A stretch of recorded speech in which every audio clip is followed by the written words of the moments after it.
warahmatullahi wabarakatuh. Alhamdulillahirabbil alamin wa bihi nasta'in wa ala umuri dunya waddin. Wassalatu wassalamu ala asrofil anbiya'i wal mursalin wa ala alihi wa sahbihi ajmain, amma ba'd.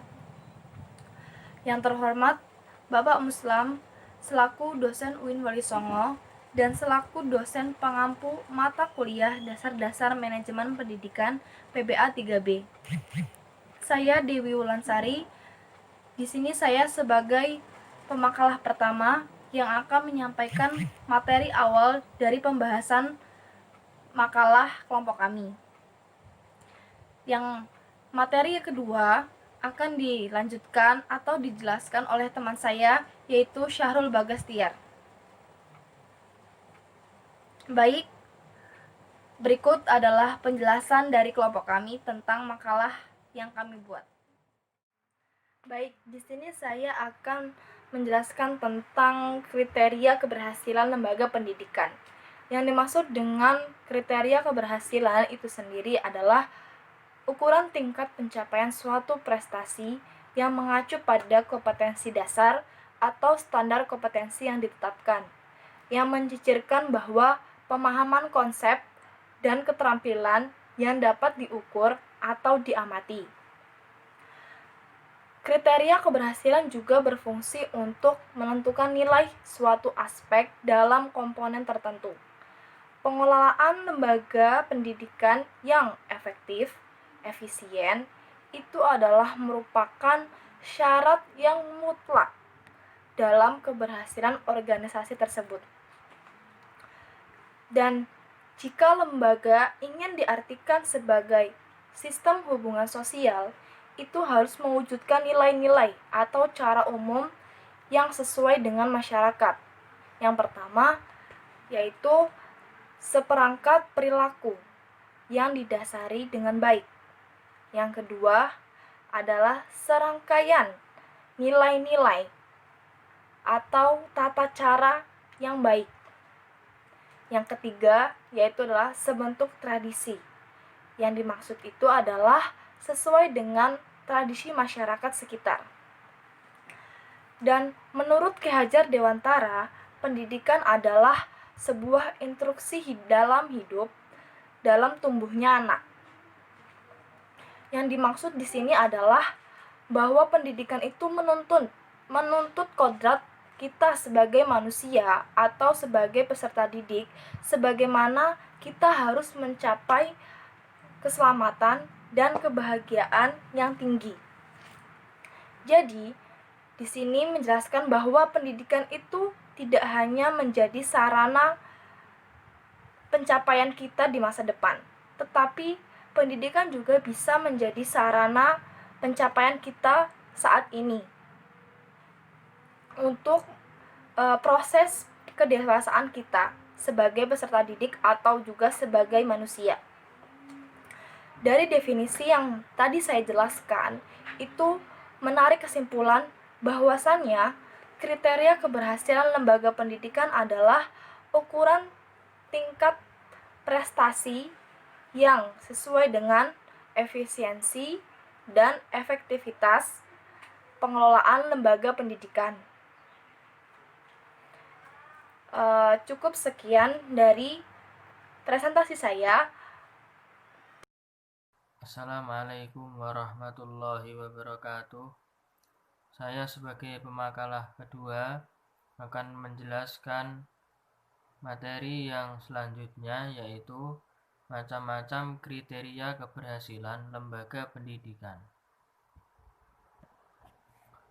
Untuk mencapai tujuan sebuah lembaga, maka diperlukan kriteria keberhasilan lembaga pendidikan.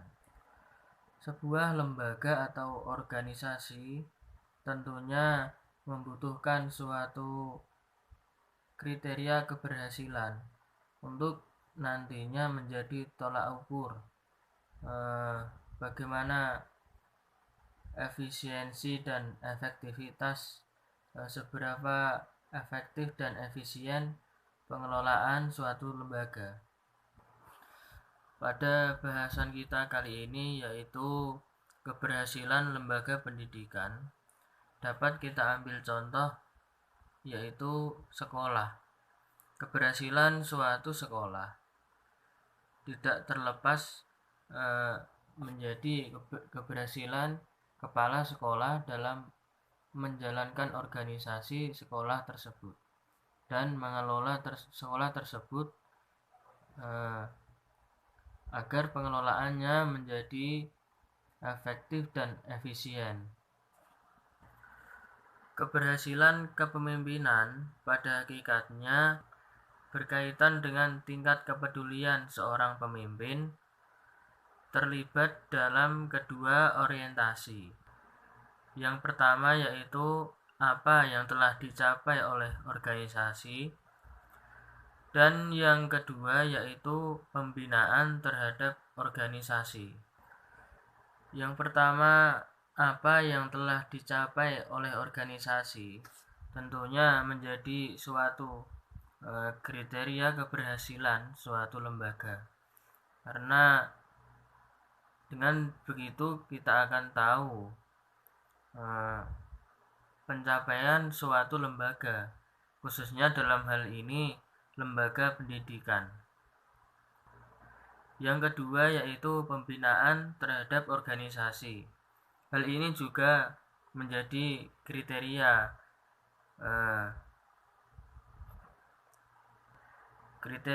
keberhasilan suatu lembaga, karena organisasi yang berhasil juga dilihat dari segi pembinaannya. Misalnya manajemennya bagaimana, dan itu apakah sudah baik atau belum.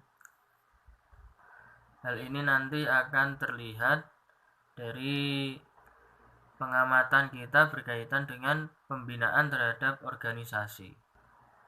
Kriteria keberhasilan lembaga pendidikan menurut Rahmania Utari, yaitu disebutkan di sini ada 4. Yang pertama, input, yaitu tingkat ketersediaan dan pendaya gunaan masukan instrumental dan lingkungan.